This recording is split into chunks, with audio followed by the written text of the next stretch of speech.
आज कथा का भी विश्राम दिवस है। अब 8 दिनों में बहुत कुछ जाना, बहुत कुछ सीखा, भगवान के स्वरूप के बारे में, भगवान के बारे में जाना। देखिए, आप कथा सुनते हैं तो ऐसा होता है कि जब आप कथा सुन रहे होते हैं तो कुछ बातें दिमाग में बैठ जाती हैं। यदि आप ध्यान से कथा सुनते हैं तो कुछ बातें मन में बैठ जाती हैं, कुछ प्रसंग आपको याद रह जाते हैं। तो कोशिश कीजिए कि आपको जो भी आपने कथा सुनी है, आपको उसमें से जो कुछ भी याद है उसके बारे में आप सोचते रहें, विचार करते रहें, उस पर आप चिंतन करते रहें। और कथा में महाराज बहुत सारी अच्छी अच्छी बातें सिखाई जाती हैं, बहुत कुछ अच्छा बताया जाता है।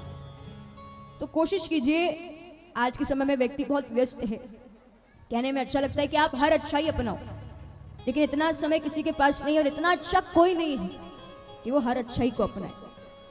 तो कोशिश कीजिएगा कि जब आप आज यहाँ से कथा सुन करके जाएं तो एक अच्छाई यहाँ से लेकर के जाएं। और हर व्यक्ति में बुराई है, कोई ऐसा व्यक्ति नहीं है जिसमें बुराई ना हो, कुछ ना कुछ बुराई हर व्यक्ति में है। तो हर व्यक्ति अपने अनुसार जानता है कि उसमें क्या बुराई है।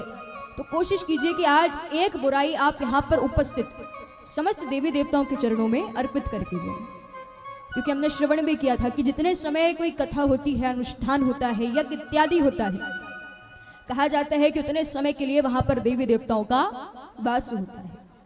तो इसलिए आज आप जब यहाँ से कथा सुन करके अपने घर की ओर जाएं तो एक अच्छाई यहाँ से लेकर के जाएं और एक बुराई यहाँ पर उपस्थित समस्त देवी देवताओं के चरणों में छोड़ करके जाएं। तो आपका कथा सुनना सफल कहलाएगा। क्योंकि देखिए, आज के समय में व्यक्ति धन कमाने में व्यस्त है, बस कैसे ना कैसे धन कमाना है, धन मान प्रतिष्ठा सम्मान व्यक्ति इसमें लगा हुआ है। लेकिन हम ये भूल चुके हैं कि धन के साथ साथ धर्म भी उतना ही जरूरी है। धन कमाइए, ठीक है, धन कमाना अच्छी बात है, बिना उसके कोई व्यक्ति रह भी नहीं सकता।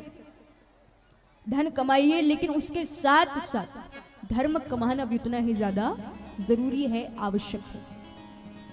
जितना जरूरी धन है उतना ही जरूरी धर्म भी है। यदि जो धन है वो पुष्प है तो धर्म उसकी खुशबू है, उसकी सुगंध है। और महाराज जब हम फूल लेने जाते हैं, पुष्प लेने जाते हैं, तो देखते हैं कि ये जो पुष्प है इसमें सुगंध आ रही है या नहीं, तभी आप उस पुष्प को लेते हो। तो कोई भी पुष्प बिना सुगंध के शोभा नहीं देता। तो इसी तरह से धन यदि पुष्प है तो धर्म उसकी सुगंध है, उसकी महक है। कोशिश कीजिए कि आप धन के साथ साथ धर्म भी कमा सकें। क्योंकि देखिए, सबसे श्रेष्ठ बुद्धि मनुष्य के पास होती है, सबसे श्रेष्ठ बुद्धि भगवान ने मनुष्य को दी है। हमें सब पता है सही क्या है, गलत क्या है, कब क्या करना चाहिए, कब क्या नहीं करना चाहिए, लेकिन फिर भी हम गलत काम करते हैं, मांसाहार करते हैं, मदिरा पान करते हैं। तो महाराज जब सबसे श्रेष्ठ बुद्धि मिली है, ये मनुष्य ने मिली है, तो इसका सदुपयोग कीजिए। लेकिन व्यक्ति आजकल इस बुद्धि का दुरुपयोग कर रहा है, इसलिए कोशिश कीजिए कि आप इस बुद्धि का सही तरह से उपयोग कर सके, सही जगह पर इसको लगा सके। जितना हो सकता है उतना इस बुद्धि को भगवान के चरणों में लगाइए, भगवान की भक्ति कीजिए, पूजा पाठ कीजिए। क्योंकि यदि एक बार आप भगवान की शरण में आ गए फिर आप कभी कुछ गलत नहीं कर सकते। क्योंकि देखिए, जब भोजन बनाया जाता है, यदि उस भोजन को भगवान के सामने रख देते हैं तो वो प्रसाद बन जाता है। यदि जो पानी है वो भगवान के स्पर्श में आ जाता है तो वो चरणामृत बन जाता है।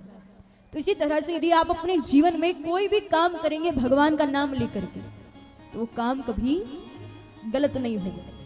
इसलिए जीवन में हमेशा एक बात याद रखिए, जो हो रहा है भगवान को उसके लिए धन्यवाद दो, कि इससे बुरा भी कुछ हो सकता था लेकिन भगवान ने इतने पे रोक दिए। तो महाराज कोशिश करो कि आप भगवान के चरणों से प्रेम कर सको। तो आइए सभी मिलकर के प्रार्थना करते हैं कि भगवान अपने चरणों में यूं ही लगाए रखना। तेरे चरण कमल में श्याम